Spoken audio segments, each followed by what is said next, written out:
Hi everyone, my name's Priscilla, and this is part 5 of Katawa Shoujo.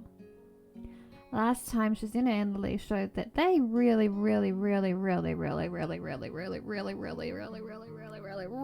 don't get on. Really don't. It was a pretty immature clashing of opinions. I didn't agree with Shizune, and I still don't agree with Shizune. She was overdoing it. It was a bit ridiculous.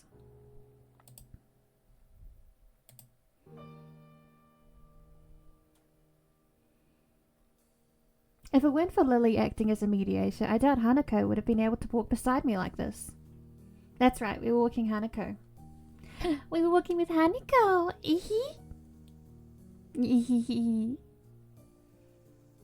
She seems to completely shut down in the presence of others.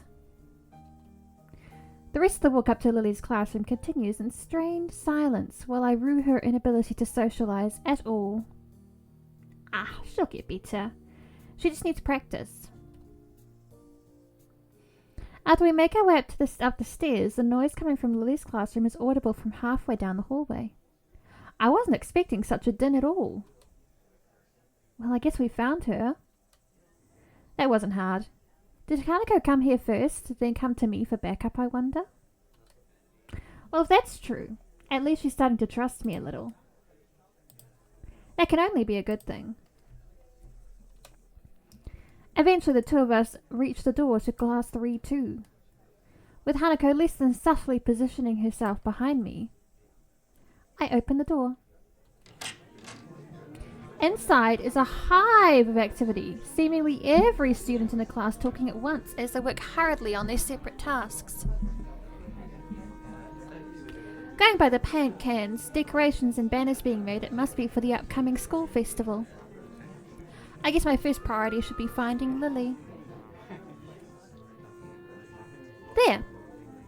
Finding her on the din is surprisingly easy, not the least because of her looks. She is very pretty. With a couple of students gathered around her as she stands at the front of the class, she seems to be in charge of the preparations. Or at least busy organising them. That's right, she's class rep. Carefully negotiating a path through the various students hunched over the floor for lack of desk space, I raise a hand entirely out of habit as we finally reach Lily. Hi, Lily! She perks her head up as she breaks off, talking to a noticeably smaller girl who must be her classmate, trying to listen as best she can. Sorry, who? Sorry, Hisao. I have Hanako too. Hi! She's pretty skittish. Considering the number of people around, it isn't too hard to work out why. Lily takes a moment's pause to assess the situation before turning to the other student once again. For the moment, just ask Moria for his advice. Kenji's busy with painting one of the banners already. A quick nod and she bounces off, fingers carefully sliding along the wall's face for orientation. Wait, Kenji? That Kenji? I quickly turn about, leaning to the side to see past Hanako. Sure enough, in a corner of the room, Kenji's hunched over a sheet of cloth as he paints it. His eyes remain only inches from the brush, reminding me of how close he had to be to make out my face when I met him. Sorry about that. Our class doesn't have many students with even partial eyesight, so they're in high demand. That's right. Class 3-2 was especially for students with poor vision. Preparing for the festival must be pretty arduous for them. Need a hand? I could give you help if you need some. Maybe Hanako could too. A chance to set her mind on something would do her good, but I doubt she has the courage to ask outright. She gently nods in affirmation. Afterwards, so I'm confident I made the right move. Lily gives a noticeable sigh of relief. That's good. This might actually get finished before everyone goes off to dinner now. Would you be able to help the person painting the main banner? It's a big task for him to do, but nobody else can do it.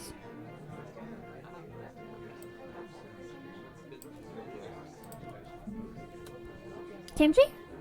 Sure. It's Kenji time, baby! She seemed surprised that I know her. I can't really blame her. I take it you've met? Our rooms in the dorm are right next to each other. Hard to miss each other, really. Well, it's good to see you're getting friends so fast. Friend. I wonder if that's the right word to use for him. Hanako's silence during the proceedings reminds me of the reason I put her up to helping in the first place. We'll go help him then. He knows what needs doing, right? That's right. Just ask if you have any problems. Chorusing an assent, Hanako and I begin another trek across the classroom. Kenji sits crouched on the floor, his gaze fixed on the white calico in front of him. Hi, Kenji. No answer. He continues dragging his paint-soaked brush along the hard, large half-painted kanji that's sketched on the sheet in pencil. Kenji? Come on, Hisao. He's concentrating. Huh? What? Who is it? If this is the way he treats class members, it's no small wonder he's working on this alone. It's me, Hisao from the... Right, I know that man. What are you doing here, though? His dismissive attitude annoys me. He must be the type to really get focused on his work, hating to be disturbed by anyone until he's done, I suppose. That's pretty normal, right? I also get annoyed when I'm interrupted. Especially when I'm in a flow state like he seemed to be in. While we talk, the sound of Hanako's footsteps as she walks out from behind me remind me that she's here. I was just going to help with the banner. Hanako no I, that is. Hello? Oh, hey. I guess it's okay. As soon as Hanako enters the equation, his demeanor takes complete about-face.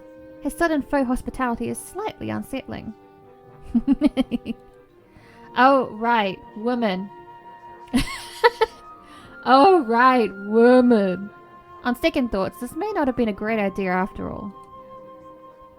Hanako and I grudgingly sit ourselves down on the opposite side of the cloth banner to Kenji, noting the several small paint tins on the ground around it. Class 3-2 noodle store? You guys selling noodles at the festival on Sunday? Yeah, some stalls outside, or something. Or something. His non-committal nature sparks a fair amount of suspicion on my behalf. The task at hand comes first, though. So how do you want to split this? We do borders while you do the text? Or do you want to switch and do the borders? Text is mine, you do borders. He has surprisingly strong feelings on the topic. Kenji has surprisingly strong feelings on everything. The real surprise would be if he didn't have strong feelings on something. That would be surprising.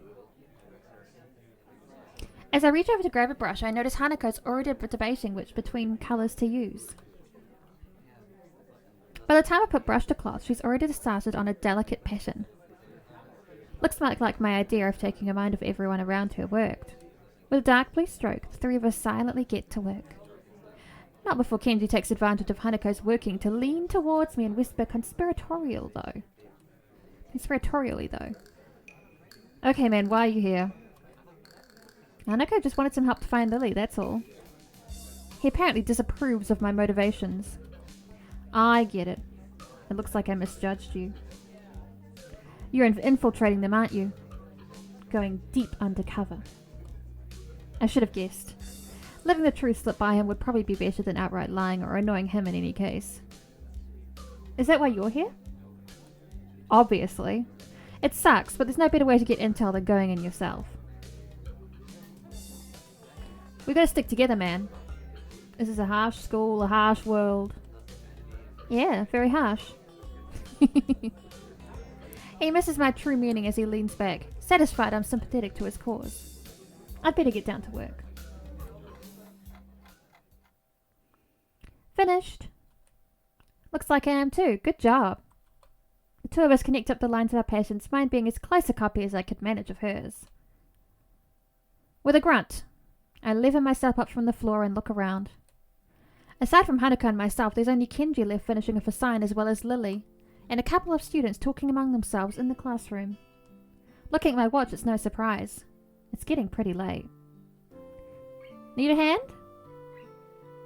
I offer a hand to Hanako, which she uses to get herself up. Good job! She didn't shy away. That's good. As she does, I can't help but glance at her wrist. If her scars extend even to there, just how much of her body was burned. I feel a pang of guilt about it, however, as she quickly covers her wrist with her other hand. Looks good, doesn't it? She looks surprised for a moment before noticing I mean the banner. It does, I guess. Her smile shows that she feels a slight sense of pride in the result, just as I do. Yay! We're gonna grow this girlie's self-esteem, however we can. With the floor significantly neater for the decorations being placed on desks and shelves, it's much easier to get to Lily as we cross the room. We've finished the banner. I guess that's all that needs to be done. Lily gives an appreciative nod. Thank you, Hisa Hanako. If there's any way I can thank you...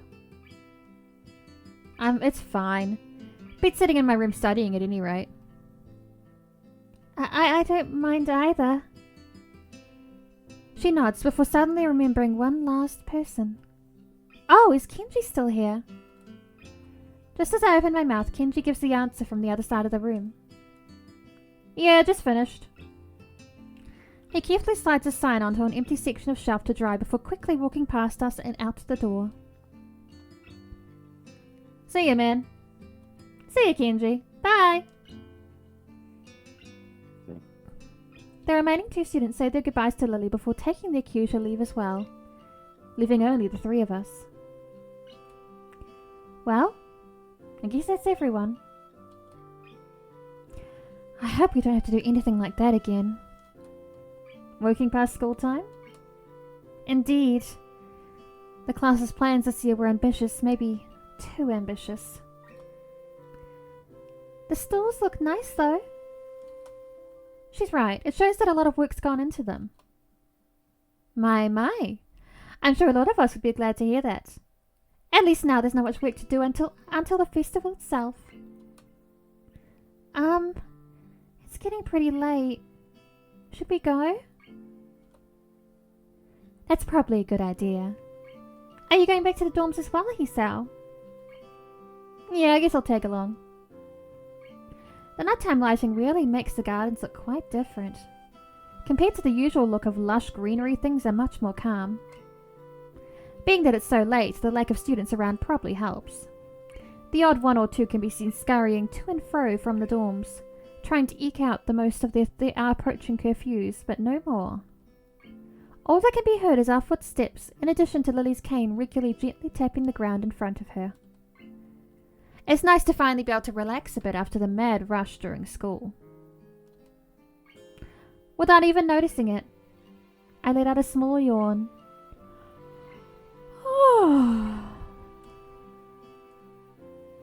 Feigned yawn for immersion purposes. Tired? Yeah, still getting used to the flow of things, I guess. The, thing with Shizune took me kind of off guard, though. I grit my teeth a little at the candid mention that the rather public spat. That said, I do want to sort out what in the world was behind it. About that. I'm sorry about it being so public. Shizune and I go back some ways. Her voice seems slightly irritated as she remembers Shizune, obviously unwilling to discuss it any further. I glance to Hanako for her views on this, but her expression is unsurprisingly evasive and difficult to read. Either way, I guess her apologizing for it is something, even if my curiosity goes unanswered. I'll be glad once the festival is over in any case. The change of topic's welcome, clearing the thickening air quickly. I can imagine. My old school's festivals were a lot more low-key than this. Yamaku stresses the idea of a school community, so the staff likes to make our festivals and such special occasions. And yet the students are the ones who do the work. What an unfair world. Hanako and Lily both chuckle in agreement, savouring the fact that none of the staff are around to hear our grumbling. I suppose coming from a strict all-girls school helped me a bit with Yamaku.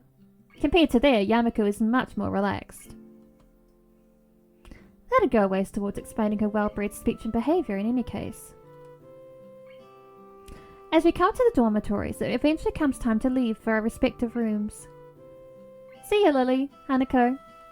The two both give polite nods before setting off to the women's dorms just next to the guys.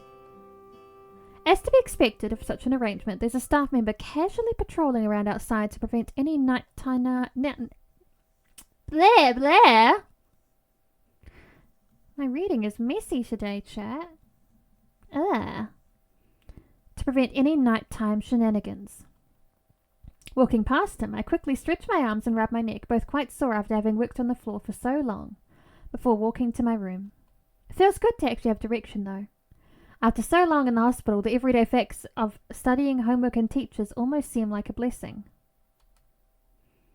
I guess if things continue like this, my time at Yamaku might turn out okay. Yeah, this school's pretty cool. Adhering to the nurse's nagging voice in the back of my head, I set my alarm clock to wake me up early enough to go jogging again. I made a promise, and I'm going to keep it. Besides, Emmy is bound to rat on me if I don't show up. But it's not all that bad. He's really settling in. That's nice. It's hard to settle into a new environment and a new routine. And with such a big shock to like who you are as a person too. Knowing you aren't perfectly made. It's a rough time. He's doing quite well. My morning alarm goes off and I flail about uselessly for a while until I remember that I decided to give morning runs another shot. I don't know if this was my greatest idea, but I'm determined to keep going. This is about my health after all. Sure, things haven't been great for me lately, but that hasn't made existence so intolerable that I'm not going to try everything I can to stay healthy. Besides, it's all about asserting some kind of control over this thing, right? If I can manage that, well, I can manage anything. At least, that's what I keep telling myself. Once again, it would appear that I'm not alone in my run. Emmy has apparently been here for some time. It looks like she's already worked up a good sweat. Just when the hell did she come down here anyway? Oh, it's you! I'm surprised to see you again. Why's that? Well, not many people actually manage to come back for a second try. That's true. It's very hard to make exercise a part of someone's routine. She frowns, seemingly annoyed by a passing thought. Like the rest of the track team, for instance. Ooh! She's the only one trying on the track team. That's concerning. How are they going to win competitions if they don't try? How are they going to show their best? That's fucked up. That's really annoying. I'd be pissed too. Still, it was only supposed to be on a volunteer basis, so it's not that big of a shock. Still, that's really frustrating. I'm sorry, girlie. And I guess it's pretty early in the morning. A shrug, and suddenly it appears she's forgotten what she was talking about. The frown disappears entirely, and she seems to snap back to her previous train of thought. Like, I was in a hockey team for a while. Not ice hockey, like you Americans know it. Regular hockey with the ground and everything, and I was in that for a while. I was dog shit at it. Absolute dog shit. And we didn't have practice. We just showed up for games. It was kind of like, of course I wasn't going to improve. We didn't have practice. We just had games. Like, obviously. And like, I did my damnedest. I showed up for every game I could. I only quit when it was clear I wasn't improving, and I would not improve. And my spirits were getting quite down. Wait. I didn't quit. I just didn't reapply the following year.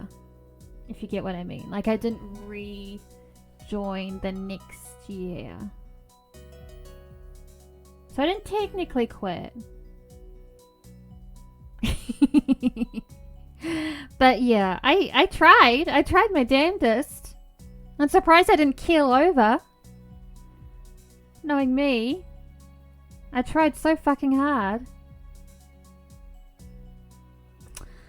Ah well. It was fun, though. I enjoyed running around. I did get very frustrated with my clear difference in like health compared to others. I was like, why can they do better than me? I don't get it. Clearly we all are dealing with the same bodily struggles. Why am I worse at it than other people? I don't get it. And then it turns out my body is actually much more difficult to live with than other people's.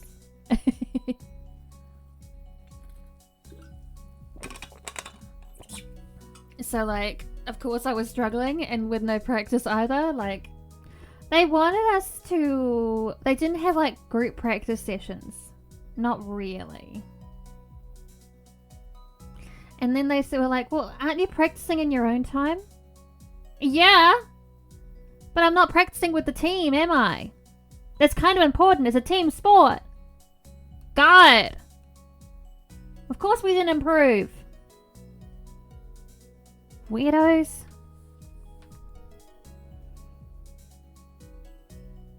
Anyway.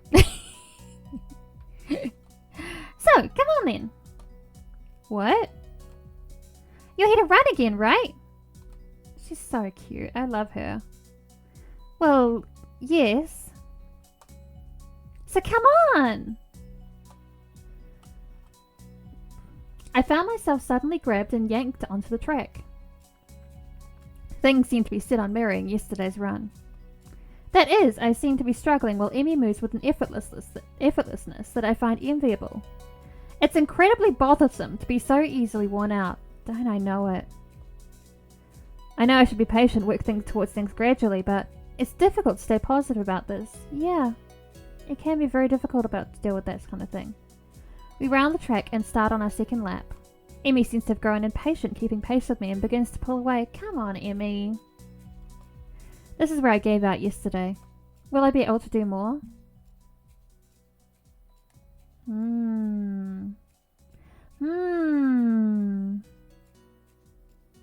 Go for it! What am I doing here? Am I really just going to fold and let Emmy pull ahead? I speed up. The second lap's done quickly without even considering it. I keep going. Emmy looks back over her shoulder at me and grins. Still going? Wouldn't want you to think I'm out of shape. Emmy laughs without breaking her stride, no less, and speeds up even more. Well, if this is the way we're going to play things, I increase my own pace as well. I can feel my lungs burning and my legs are starting to question just what the hell I think I'm doing. Lactic acid screams in my muscles, but I close my eyes. I can't let myself fall behind because that would be a loss. The rational voice in my head inquires mildly just when we started playing a game. I'd answer it, but I'm having a lot of trouble thinking at present. She's so fast. How the hell does she keep it? Oh. Oh. Oh no, chat. Oh shit, our heart. That's right, that's fucking right, her heart. It's like a string pulling at my chest, a choking feeling of narrowness and pain. Shit. Before I can think of anything else than oh shit, the track disappears from under my feet. I stumble, one hand shooting down to clutch at my chest, the other hitting the track to keep me from falling on my face. Emmy whirls around and her eyes widened. Hisao! She yells at me, sprinting from the other side of the track. What's wrong? Nothing, just keep your breathing steady. Calm down. Don't panic. Don't panic. Do you need me to get the nurse? I close my eyes, shutting out the outside world. My heart struggles to regain its rhythm. Slowly, the pain in my chest begins to subside. Soon it's gone like nothing happened. It was nothing? No, something happened there. I open my eyes again and glance at a very worried Emmy. I think I'm fine. My voice sounds weird even to myself, oddly even and matter of fact. It makes Emmy frown. I don't think you are. She seems to come to a decision and nods to herself. Right. You're coming with me. You've got to see the nurse. Emmy grabs my arm and drags me up. I feel a bit wobbly, but I refuse the shoulder Emmy offers for support. Oh. Baby girl. Baby boy. No, she wants to help you. Let her. Honestly, I'm a little ashamed by my own weakness. Oh. I'd really rather not have Emmy concerned about me, but it seems to be too late. Yeah. Heck, I'd really rather not have anyone concerned about my condition. Though at this point it seems to be too late for that as well. It might be a bit late for that, babe. I'd like to be able to deal with the whole thing on my own without being a bother to anyone else. While I'm wishing for things, I'd rather not have this condition in the first place. Nurse! Emmy crashes into his office without knocking, but it doesn't alarm the nurse in the least. Good morning, Sunshine. What's up? Sunshine? Anyway, he calmly sips from his coffee mug, but lays it down after following Emmy's gaze to me looming in the doorway. Hey, Sal? What brings you here? We were running and he stumbled over and started grabbing at his chest, and I thought I'd come get you and make him wait there, but he said he was okay. Easy there, Emmy. Calm down. Good instincts, Emmy, though. He saw what happened. I don't know. We were running and then my chest started hurting like that time before, but it went away after a few seconds. It was just a flutter or something. The nurse frowns as if to say that just a flutter is some kind of oxymoron. It is. I didn't mean quite this when I suggested to get some exercise. You've got to be more careful, he Sal. I was being careful, come to think of it, I just got into a race with a member of the track team doesn't seem as well reasoned as I thought it would. No! No, it doesn't. You just what? That is... I was racing Emmy. Emmy, is this true? Emmy fidgets, looking adorably contrite. Well... Finally, she can't seem to bring it to set herself to say it aloud and merely nods. The nurse sighs and rubs at his forehead with one hand tiredly. Emmy, you've got to be more sensitive to the limits of others. I don't know if he told you, but he has a bad heart, and getting him to race you was incredibly irresponsible. Actually, I started it. The nurse is stunned by my statement. Yes, I am not surprised. You what? We were just running and Emmy started to pull away, and so I sped up to catch her. The nurse stares at the ceiling, musters a prayer for patience to some god or another, and looks back down at the both of us. So you're both stupid? Yep, they're dum-dums, yep. That's a comfort, I guess. Now come on, Hisa, I've got to make sure your heart's not going to explode or something. I dutifully obey and follow him to the adjacent room where we ascertain that I'm in fact not going to keel over and die. Yay! No dying today, wahoo! Yet. So how does it feel? I don't know. Nothing much. Tired. But it might just be from the exercise. You should stay here for a few hours and rest, and we'll see how you feel after that. I am not going to object, so I lie down in the infirmary bed. Yes, we're being stupid already. We might as well listen to the nurse. A thoroughly miserable Emmy comes in after getting an earful from the nurse in the other room. I couldn't hear what he said through the closed door, but I'm sure it wasn't pleasantries. Look, I'm really, really sorry. I should have been more careful. Hey, you didn't know. It's not your fault. That's right, we didn't tell her. Did we? No, we didn't. We didn't tell her why we needed to exercise more. She looks awful down and sorry, and my reassurances don't do anything much to cheer her up. Aw, Emmy. I want to make it up to you. again with that decisive nod. So you have to come to lunch with me. Okay. I'll bring it for you, okay? Something really, really good. I start with a you don't have to, but then shut up and just nod at her when I see her face. Good. We meet on the roof. We? Yeah. The weather's nice now, so the roof's a great spot for lunch, you know. I see. You'll come, right? You wouldn't deny me the chance to make it up to you. Of course not. Great. See you there. I stay afloat somewhere between asleep and awake, feeling completely drained. Not only my body, but all of me is limp and paralyzed apart from my senses. I swallow with difficulty and then try to lie as still as I can, which in this state is not a very hard thing to do. The nurse is shuffling around on the other side of the curtains he drew to give me privacy. I can see his shadow shifting about in the sunlight. He's opened the window of his office. It's windy outside. The clean white curtains flutter in the breeze in a heavy lazy motion like waves. Light sifts through them slowly, half absorbing into the fabric. Oh, I close my eyes. The breeze on my face feels like the soft fabric of the curtains. I listen to the sound of my heartbeat for a moment, trying to shut out the sound of the nurse tapping away on his computer and my own heavy breathing. It's steady. Damn it. Not even a week and I end up like this again. I really screwed up this time. Shouldn't I better than to play the half-baked sports star in front of a real one? And why did I try to act brave? Like that heart flutter was no big deal, even when it was obvious that it was. It was just a reflex to push it away, to keep it inside. I didn't want it to happen. I didn't want Emmy to see it. Ah.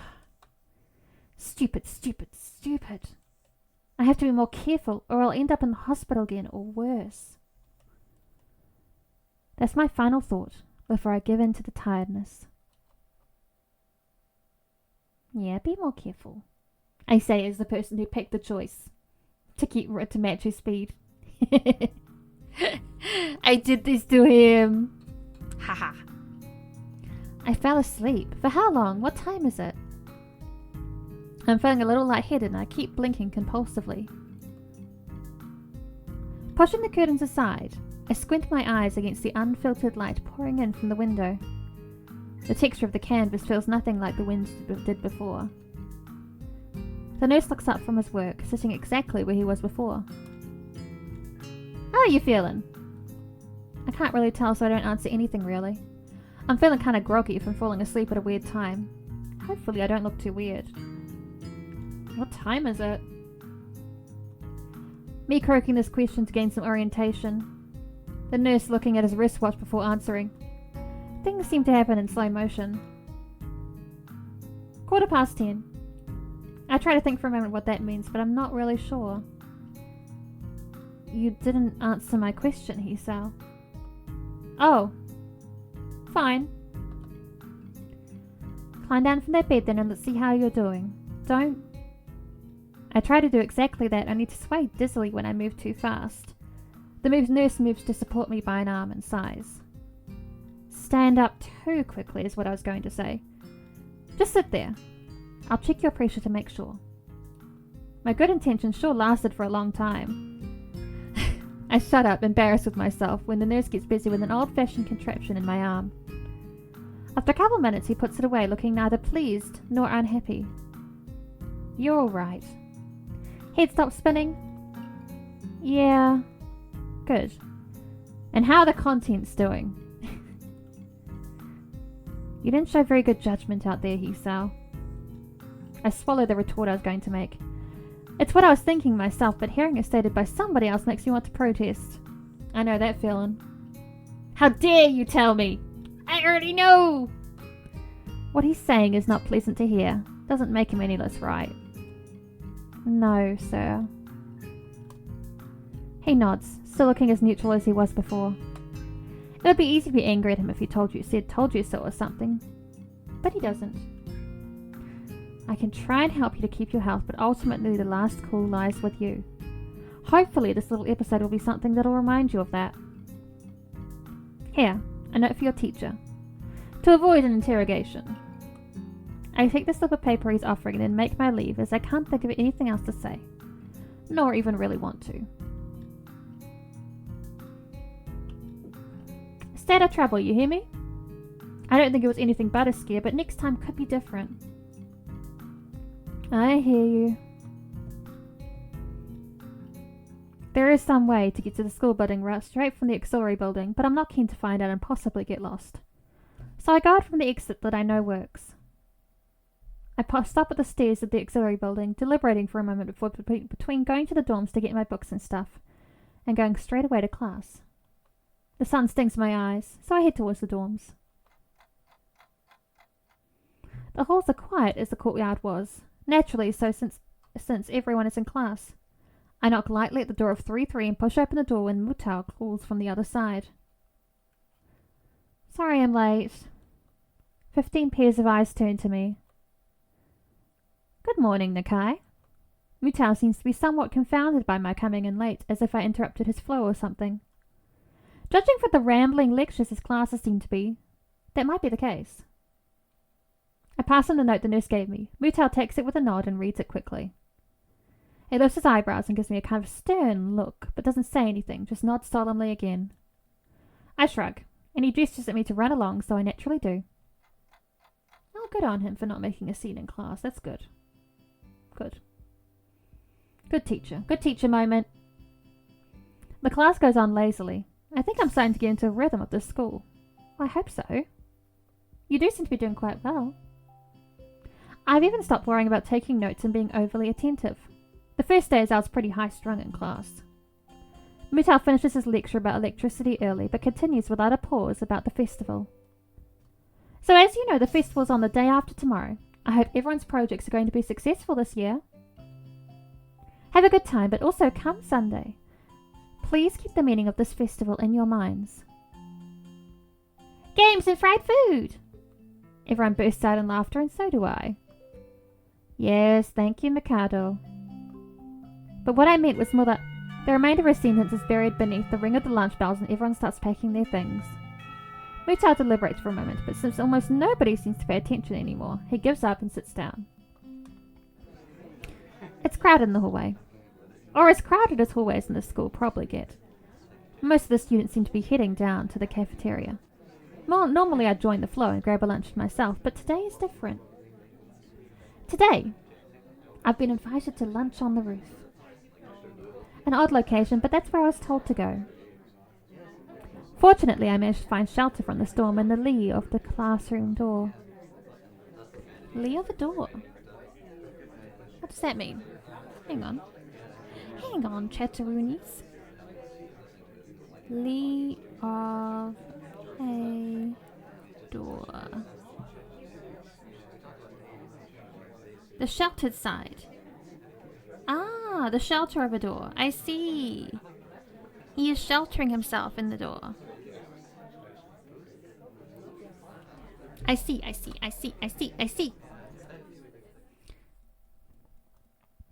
Eventually the torrent subsides and I step tentatively out into the hallway. Only to be met by Emmy, who comes flouncing down the hallway like a cannonball. Hey! Hi, Sal! Great timing! I have super extra lunch today, as promised. Let's go upstairs.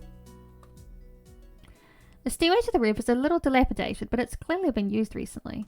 At the top of the stairs is a door, complete with missing padlock.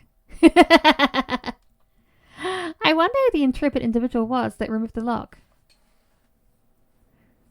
Emmy shoves the door open and steps beaming into the sunlight. Suddenly, a tall, dark stranger appears out of nowhere, standing imposingly in front of us. Emmy flinches back, almost falling back down the stairs. Eek! Hello. Yipes!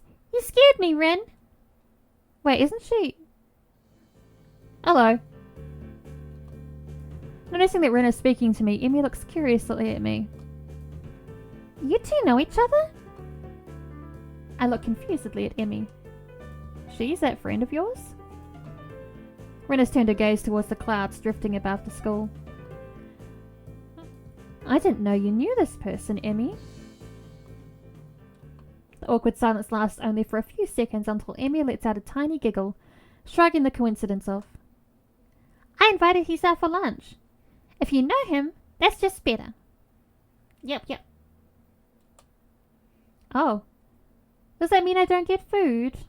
Or did you invite him for lunch without the lunch? Neither. I have food for 3. Nice thinking. They walked to the other end of the roof while I stayed at the clock tower for a while, taking in the atmosphere. There is nobody else but us here. I guess the roof is not as popular as it is in other schools.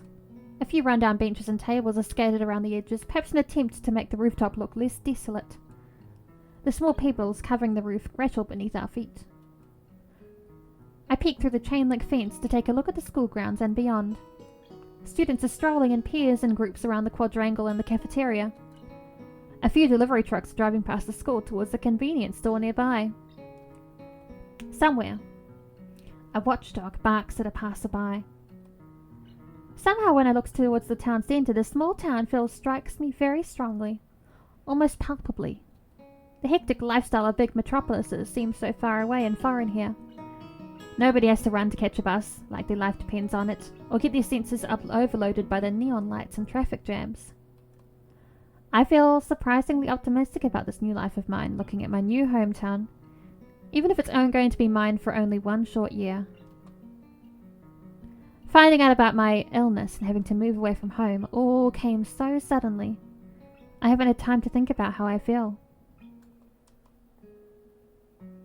When I step out of the shade of the clock tower to the open, I feel warmth touching my back. The sun shines from a perfectly clear cerulean sky. A cold breeze sweeping over the rooftop makes me shiver, but only briefly. The wind carries the scent of trees and flowers, not smog and car exhaust like it used to just a few weeks ago. Emmy settles on a bench with Rin in tow and produces 1 big and 2 small lunchboxes from her bag. Come on, Hisao, what are you waiting for? She's beckoned me to join them, making room on the already small bench. I seat myself on the corner of the bench to take as little space as possible. It's pretty cramped, but somehow all 3 of us fit on it. Impressive view. Emmy suppresses a giggle and places a lunchbox in front of Rin, and hands another lunchbox to me. Here you go. Lunch as promised. Homemade, no less. I'm impressed. Wow, this looks really good. Thanks. I make them myself when I can. Conversation dies off as I set about the business of feeding myself. Taking a few bites, I glance up and notice Rin deftly opening the lunchbox and popping a forkful of food into her mouth using only her feet. Even though I've seen it before, I can't help but be impressed at her dexterity. It's also a reminder of the sort of place I'm in right now. Will I ever get used to sights such as this? I can't decide if getting used to such a thing would be a good thing or a bad thing either. I mean, even if you get used to the fact that she does it, it's still incredibly impressive how much she can use her feet for things. Very skilled, very skilled. Does getting used to this place mean that I'm giving up on being a normal person? No. These are normal people. Or does it just mean that I'm becoming more understanding about those around me? Yeah. That's what's going on. I'm distracted from my thoughts by the sight of Emmy tearing into her lunch as if it had insulted her ancestors. You seem pretty hungry. Emmy looks up, mouth half full, and swallows before nodding. My morning run always works up an appetite. Which is great, because then I burn through lunch pretty quickly. Helps me keep my girlish figure. What would happen if you'd lose it? Would you become a man? I very nearly choke on my lunch, trying not to laugh. It's a figure of speech. Does your figure have to run in the mornings too? Do you always talk like this? Talk like what? Like what? I think that answers my question. Never mind. So, I struggle to think of small talk and settle on the obvious question. How'd you two meet? Ren seems content to let Emmy answer this question. Someone in the housing department thought we complement each other well, so we were assigned rooms next to one another. Complement each other? Like shoes and a suit. Huh? Emmy giggles at my confusion. Put us together and we've got all our limbs. Get it? Oh, she's funny. Ah! So I started helping Rin get ready in the mornings. And that was that. I mean, you can't help someone get dressed every morning and not get along. I see. Rin chooses this moment to interject. I have trouble with shirts.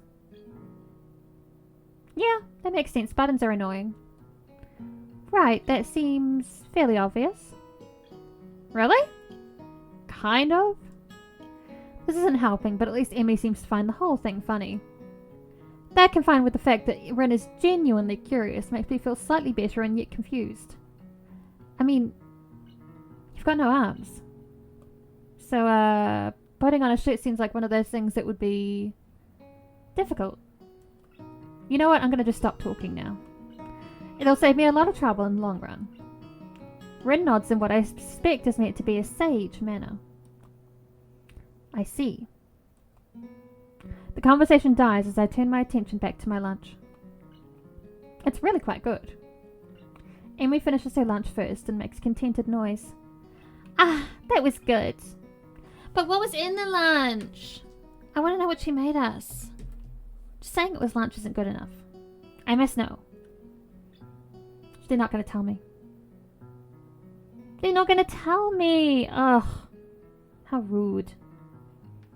As she busies herself with cleaning up her lunch, Rin speaks up. I'm thirsty.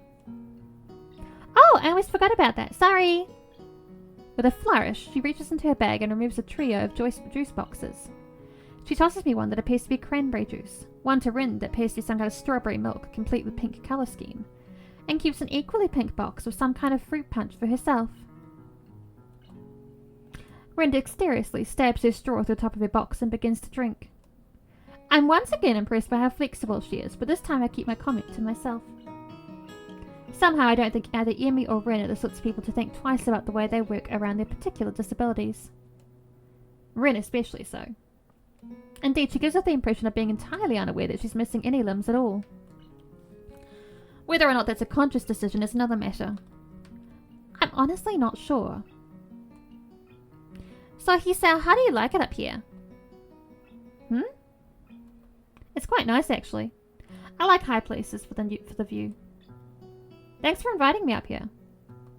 And for the lunch, too. Emmy grins a 1,000-watt grin. Pleased by my response, I suppose. No problem. Feel free to eat with us next time, too, okay? I won't make you a lunch. But you can bring your own up here. No lunch service? I don't know. Emmy looks mock offended. Trying to take advantage of my good nature? The nerve. She giggles. Well, if that's your answer, I guess Rin and I will just keep eating lunch all alone. I'm suddenly assaulted by the most heart-rending puppy dog eyes I've ever seen, as Emmy pouts. Kidding! I was kidding, obviously. God. I'd love to eat lunch up here again. Good location and the company's okay too. Emmy frowns a bit at my declaration of okay, but seems happy enough that I've accepted her invitation. I guess it makes us friends now. Yeah! Yeah! Friends! Or at least acquaintances. No! We're friends! Friend. The lunch bell rings, signalling a return downstairs. Rin, you didn't finish your lunch again! I wasn't that hungry. If you don't eat more, you're going to fade away. Rin shrugs as if this is an acceptable risk. Come on, we'd better get going. The three of us head down the stairs together. The afternoon club class passes. Once again, I find myself without a plan for something to do after school, so I head to the library to return a couple of the books I finished reading. Aniko? Hanako time, please? Please? Hanako. Walking inside, I see there are about as many students here as there were on Tuesday, all the more evident from the almost total silence enveloping the room. As I drop the books I'd borrowed into the return slot in the counter, Yuko suddenly pops up from behind it, quite startled from the banging they make as they hit the trolley next to her. Ah, sorry, Yuko. Didn't mean to startle you. No, that's fine. It happens a lot. I'm used to it by now. Oh, can I help you? It's okay, I think I know where everything is. Thanks anyway. I suppose I'll grab another book or two while I'm here. There's not much else to do, and after reading so much during my stay in the hospital, it's become a hard habit to break. I wander down to the fiction section towards the back of the library, scanning the bookshelves for anything that catches my eye. As I do, I look over to the corner where Hanako had been the last time I was here, not really expecting anything to come of it. And she's there! Yay! Hanako! Hi!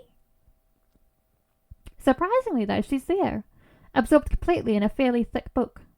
I decide against intruding on her like last time and get back to finding reading material. After an indiscernible amount of time perusing the aisles, I finally decide on a couple of books to get and slide them off the shelf. With a minimum of fuss, I quickly walk over to the counter, check out my books, and pop them into my bag as I walk out. By the time I leave the main building, sunset isn't too far away. A small trickle of students remain, but the majority have left, presumably to their homes and dorms. Feeling utterly drained, I head to my room to read the books I borrowed. There's been enough action and excitement for one day already. The first is Alice's Adventures in Wonderland. I know the story, of course, but I've never actually read the original book. It's just as trippy as I remember the story to be, with the wacky characters and nonsense plot. It's actually a story about critiquing the ridiculous rules of the time period that were posited upon children as they grew, and they were like informed of how they're supposed to act in society. And Alice is like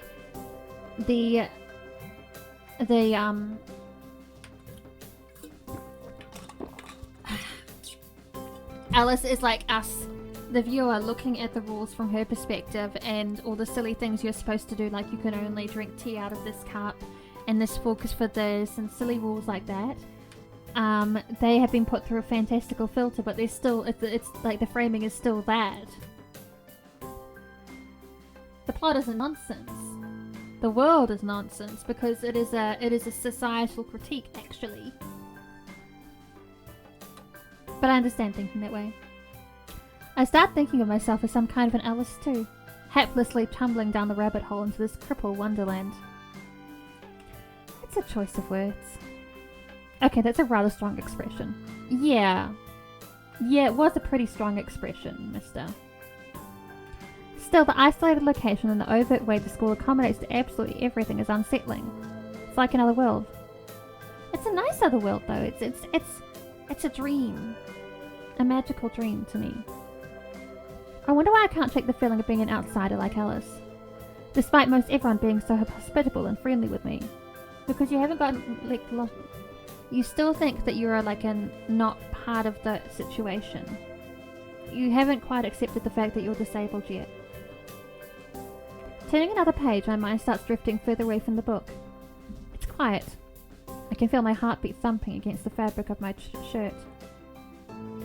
For some reason, it makes me feel really bad, like it has since that time in the forest with Iwanako. Like I was locked in a cage with something nasty and scary. I put the book down for a while and stare at the ceiling, taking my time to shake off the feeling. 200 pages later, I fall asleep.